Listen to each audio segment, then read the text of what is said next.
dans le centre historique de Caracas, vous l'avez dit, ils étaient nombreux à se regrouper, à se rassembler sur cette place emblématique. Eh bien, tous ou presque avaient un objet à l'effigie de Chavez ou alors simplement le nom de Chavez inscrit sur des bandeaux ou sur des bracelets. Donc la figure du commandant reste pour l'instant toujours présente chez les Vénézuéliens.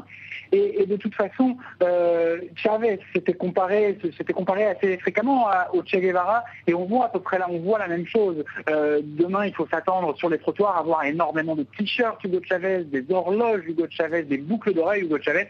Donc El Comandante reste dans les têtes, mais aussi sur les corps des Vénézuéliens.